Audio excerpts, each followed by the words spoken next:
नमस्कार. विमर्शच्या या भागामध्ये मी तुम्हा सर्वांचं मनपूर्वक स्वागत करतो.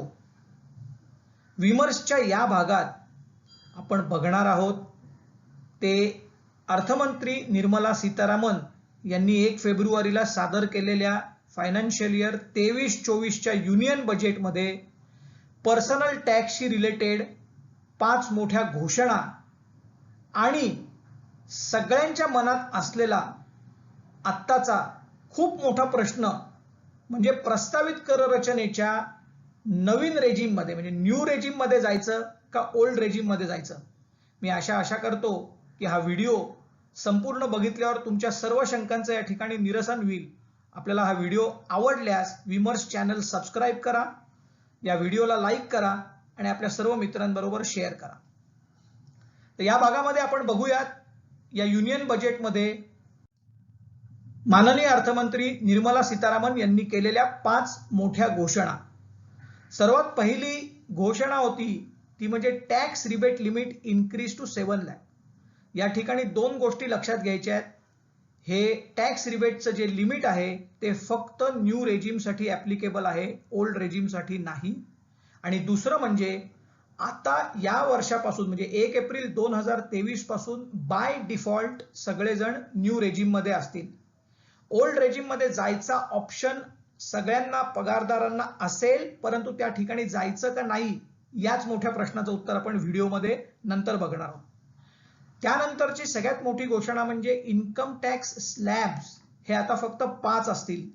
थोडक्यामध्ये कर रचना ही अत्यंत सोपी आणि सुटसुटीत करण्यावर भर दिलेला आहे, जी अतिशय स्वागतार्ह गोष्ट आहे. तेव्हा पूर्वीच्या न्यू रेजिम मध्ये जे 6 स्लॅब होते त्याच्यातले कमी करून आता फक्त 5 स्लॅब असतील. तिसरी महत्वाची घोषणा होती स्टँडर्ड डिडक्शनचा बेनिफिट जो 50,000चा बेनिफिट आहे तो न्यू रेजिम साठी सुद्धा ऍप्लिकेबल असेल. आणि त्याचबरोबर स्टँडर्ड डिडक्शन हे ज्या एम्प्लॉईजची सॅलरी 15.5 लाखापेक्षा जास्त आहे त्यांच्यासाठी 52,500 म्हणजे 50 to 500 इतका असेल. चौथी घोषणा होती टॅक्स सरचार्ज जो होता तो 37% 25% आणल्यामुळे मॅक्सिमम टॅक्स रेट हा आता 39% झालाय, 39% जो पूर्वी 42.74% होता. आणि पाचवी एक घोषणा होती जी नॉर्मल वर्किंग मध्ये ऍप्लिकेबल नाही पण जेव्हा तुम्ही नोकरी सोडता तेव्हा ऍप्लिकेबल असू शकेल, ती म्हणजे एक्झम्पशन ऑन लिव्ह एनकॅशमेंट. आपण नोकरीच्या दरम्यान अॅक्युम्युलेट केलेल्या रजा ज्याला आपण पगारी रजा म्हणतो त्या आपण नोकरी सोडताना त्याच्या मोबदला आपल्याला जो मिळतो तर त्याचं जे लिमिट आहे ते नॉन गव्हर्नमेंट एम्प्लॉईजसाठी 25 लाखापर्यंत वाढवण्यात आलेलं आहे.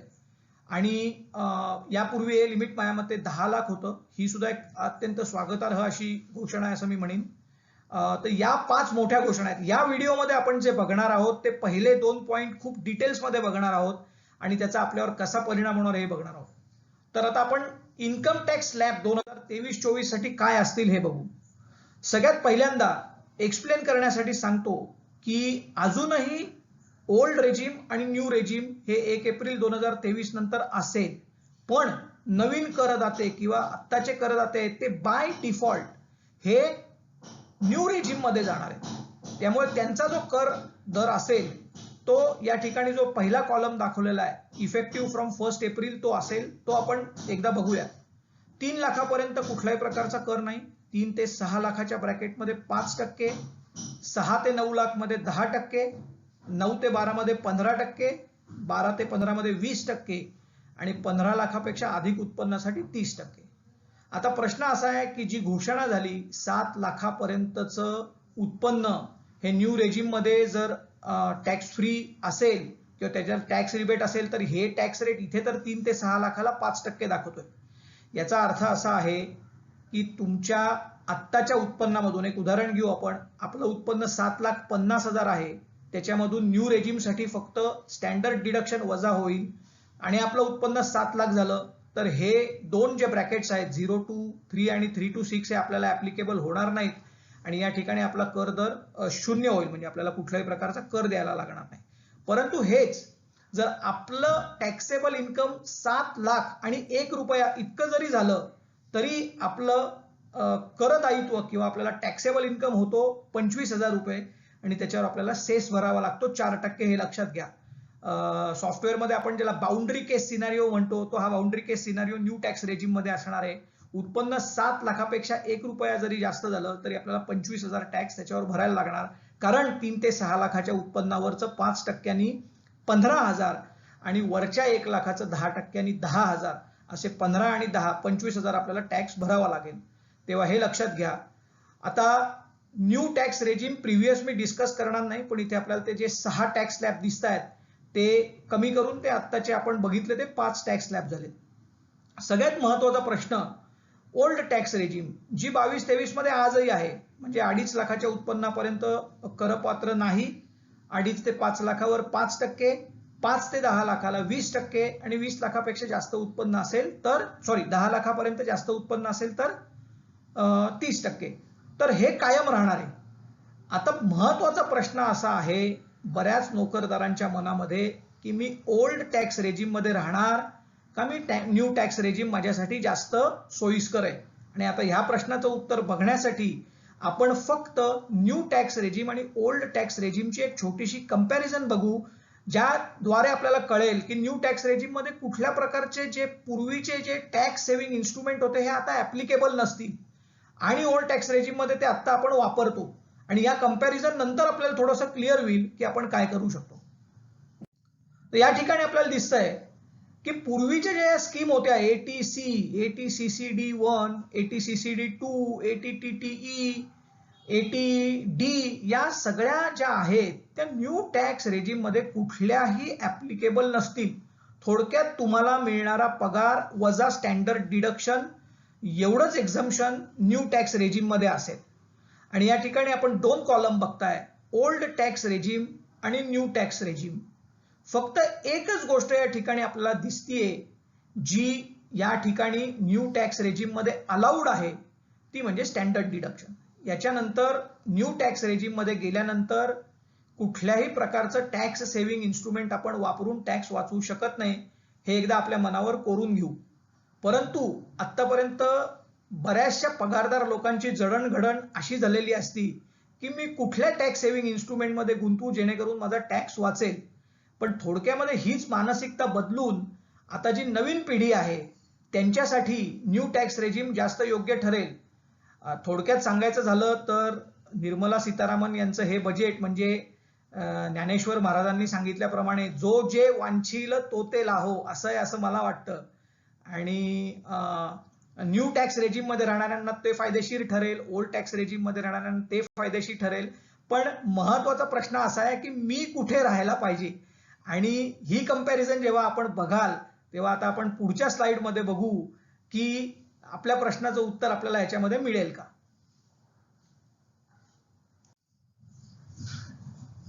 हा सगळ्यात महत्वाचा प्रश्न किंवा आपल्याला पडलेला डायलेमा की ओल्ड रेजिम का न्यू रेजिम.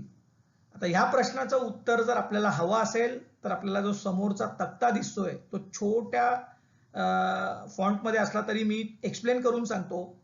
आता आपण एक उदाहरण घेऊ.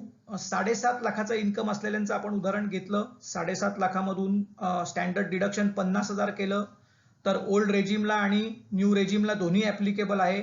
त्यामुळे त्या व्यक्तीचं उत्पन्न होईल 7 लाख. पण ओल्ड रेजिम मध्ये तो जर सेव्हिंग्स करत असेल 2 लाखाची आणि तो उत्पन्न आपलं 5 लाखापर्यंत कमी करून आणत असेल तर त्याला या ठिकाणी टॅक्स लागत नव्हता. आणि तो अशा प्रकारची व्यक्ती आता न्यू रेजिम मध्ये गेली तरी देखील त्याला टॅक्स लागणार नाही. थोडक्यात 7.5 लाखाचं उत्पन्न असलेल्या व्यक्तींनी ओल्ड रेजिम मध्ये राहण्यासाठी 2 लाख रुपयांचं सेव्हिंग करणं आवश्यक आहे. परंतु तो हे सेव्हिंग करू शकत नसेल तर त्याच्यासाठी न्यू रेजिम मध्ये जाणं सोयीस्कर आहे. आता तुमच्या लक्षात येईल की हा एकच फॅक्टर आहे जो डिसाइड करेल की तुम्ही ओल्ड रेजिम मध्ये राहायचं का न्यू रेजिम मध्ये राहायचं. आणि हा फॅक्टर म्हणजे investment amount in old regime. तर आपण दुसऱ्या तक्त्यात दुसऱ्या कॉलम मध्ये दुसऱ्या रो मध्ये बघतोय एखाद्याचं उत्पन्न 9 लाख आहे, त्याला स्टँडर्ड डिडक्शन 50,000 मिळतं आणि त्यांनी 2,12,500 रुपयांची बचत आपल्या ओल्ड रेजिमच्या हिशोबाने केली तर त्याचं टॅक्सेबल इन्कम 6,37,500 होईल आणि त्याला 40,000 टॅक्स पडेल. आणि याच व्यक्तीने ही बचत करायची नाही असं ठरवलं तर त्याचं टॅक्सेबल इन्कम असेल 8.5 लाख आणि त्याला 40,000 रुपये टॅक्स या ठिकाणी पडेल. तर या ठिकाणी महत्वाचा मुद्दा, 9 लाख उत्पन्न असणाऱ्या व्यक्तींनी 2,12,500 रुपयांपेक्षा अधिक इन्व्हेस्टमेंट ओल्ड रेजिम मध्ये केली तर त्याला ओल्ड रेजिम मध्ये राहणं फायदेशीर आहे. ओल्ड रेजिम मध्ये कुठल्या प्रकाराने आपण टॅक्स वाचवू शकतो हे आपण पुढच्या स्लाइडमध्ये बघणार आहोत. पण मला वाटतं आपल्या हा मुद्दा लक्षात येत असेल की आपण हा एकच फॅक्टर बघतोय की मी किती इन्व्हेस्ट करू शकतो. आता कोण किती इन्व्हेस्ट करू शकतं हे अतिशय पर्सनल आहे, कारण त्याची कुठल्या स्टेजमध्ये तो आहे, तो कुठल्या प्रकारचं सेव्हिंग्स करतो, त्याची मानसिकता सेव्हिंग्सची आहे का स्पेंडिंगची आहे, या सगळ्या गोष्टी विचारात घेतल्या जातात. तेव्हा कुठलाही एक प्रत्येक असं ढोबळ मनाने सांगता येणार नाही, पण ही स्लाइड तुम्हाला नक्कीच मदत करेल ठरवायला आणि याच्या पुढे तुम्ही स्वतःचं कॅल्क्युलेशन करायचं आणि ठरवायचं ओल्ड रेजिम मध्ये राहायचं का न्यू रेजिम मध्ये राहायचं. तुम्ही हा व्हिडिओ परत बघाल तर तुमच्या नेहमी लक्षात येईल की हे अतिशय उपयुक्त कॅल्क्युलेशन आहे. आपण अजून एक उदाहरण घेऊ. 12 लाख रुपये उत्पन्न असणाऱ्या व्यक्तीचं ओल्ड रेजिम आणि न्यू रेजिम मध्ये काय परिस्थिती असेल. 12 लाख रुपये उत्पन्न असणाऱ्या व्यक्तीचं 50,000 स्टँडर्ड डिडक्शन आणि 3 लाख रुपये सेव्हिंग जर केलं तर त्याची सॅलरी टॅक्सेबल 8,50,000 होती आणि त्याचं करपात्र उत्पन्न म्हणजे टॅक्सेबल टॅक्स त्याला जो पडतो तो 82,500 पडतो. आणि हेच तो न्यू रेजिम मध्ये राहिला तर 11,50,000 त्याचं करपात्र उत्पन्न होतं आणि 82,500 हा त्याला कर पडतो. म्हणजे थोडक्यात ब्रेक इव्हन 12 लाख रुपये सॅलरी असणाऱ्या माणसाला ओल्ड रेजिम आणि न्यू रेजिम मध्ये डिसाइड करण्यासाठी सिंपल फॅक्टर, जर तो 3 लाखापेक्षा जास्त ओल्ड रेजिम मध्ये इन्व्हेस्टमेंट करू शकत असेल तर त्यांनी ओल्ड रेजिम मध्ये राहणं योग्य ठरेल. पण एनिथिंग बिलो 3 lakhs, जर तो 3 लाखापेक्षा कमी सेव्हिंग करत असेल तर त्यांनी न्यू रेजिम मध्ये जाणं सोयीचं आहे. मी आशा करतो की ही स्लाइड आपल्याला अतिशय उपयुक्त वाटतेय आणि पुढच्या वर्षी 1 एप्रिल नंतर ओल्ड रेजिम मध्ये राहायचं का न्यू रेजिम मध्ये राहायचं हा प्रश्न आपण या स्लाइड वरून नक्कीच लक्षात ठेवू शकता. एक छोटासा अजून एक उदाहरण घेऊ. 20 लाख, 30 लाख, 40 लाख, 50 लाख या ब्रॅकेट मधल्या लोकांचं उदाहरण आपण बघितलं तर सगळीकडे स्टँडर्ड डिडक्शन 50,000 आणि 3,75,000 जर सेव्हिंग करू शकत असाल तर ओल्ड रेजिम आणि न्यू रेजिम मध्ये तुमचं टॅक्स हा सेम राहील. त्यामुळे एनिथिंग अबोव्ह 3,75,000 या टॅक्स ब्रॅकेटसाठी जर सेव्ह करू शकत असतील तर त्यांच्यासाठी ओल्ड रेजिम अधिक महत्वाची ठरेल. आता आपण पुढच्या स्लाइडकडे जस्ट एक रिकॅप म्हणून जाऊ की ओल्ड रेजिम मध्ये सेव्हिंग करण्यासाठी काय काय ऑप्शन आहेत.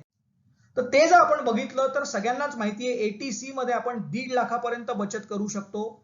नॅशनल पेन्शन स्कीम मध्ये जर आपण सेल्फ कॉन्ट्रीब्युशन 50,000 केलं तर 1.5 लाखाच्या वर ते 50,000, अशा पद्धतीने 2 लाख. तुम्ही जर स्वतःसाठी प्रीमियम भरत असाल हेल्थ इन्शुरन्सचा आणि जर तुम्ही सिनियर सिटीजन नसाल तर तुमच्या फॅमिलीसाठी 25,000 पर्यंतचा हेल्थ इन्शुरन्स प्रीमियम हा तुम्ही टॅक्स फ्री इन्कम म्हणून दाखवू शकता. तर हे झाले 2.25 लाख. एखाद्याने जर घर घेतलं असेल तर त्या घराचा जो इंटरेस्ट जातो तो 2 लाखापर्यंतचा इंटरेस्ट हा देखील तुम्ही करपात्र करमुक्त उत्पन्न म्हणून दाखवू शकता. सो 2.25 लाख आणि हे 2 लाख म्हणजे 4,25,000.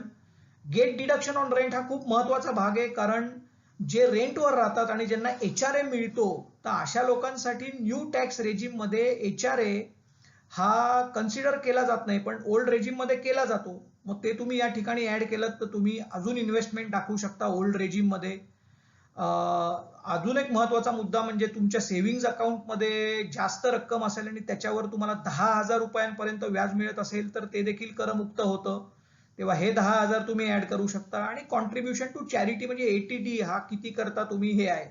त्यामुळे बघायला गेलं तर ओल्ड रेजिम मध्ये तुम्ही साधारण 6 लाखापर्यंत तर या ठिकाणी जे आपल्याला दिसतंय म्हणजे HRA असेल तर तुम्ही जाऊ शकता, किंवा अगदी मिनिमम बघायला गेलं तर हे 1.5 लाख रुपये 1 पॉइंट म्हणजे ATC मधले 50,000 रुपये NPSचं कॉन्ट्रीब्युशन आणि हेल्थ इन्शुरन्सचा प्रीमियम 2.25 लाख तर सेव्ह करू शकता.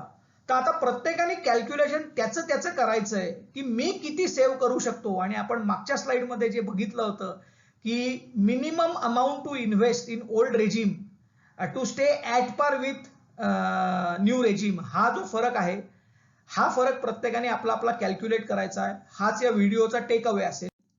आणि जसं मी म्हणलं आपण या स्लाइडमध्ये तेच बघतोय की तुम्हाला आता एक एक्झरसाइज आहे, पुढच्या वर्षी 1 एप्रिलला तुम्हाला हा एक्झरसाइज करायचा आहे, तेव्हा देखील हा व्हिडिओ तुम्ही परत एकदा रेफर करू शकता.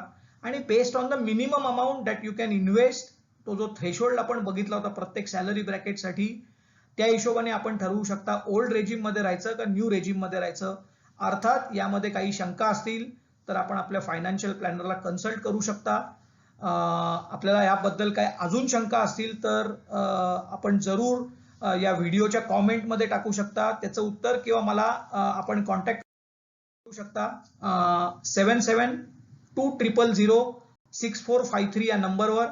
मी आशा करतो हा व्हिडिओ आपल्याला आवडला असेल. विमर्श यूट्यूब चॅनलला सबस्क्राईब करायला विसरू नका आणि या व्हिडिओला लाईक आणि शेअर करायला विसरू नका. धन्यवाद. आपला दिवस सुखाचा जाओ. बाय.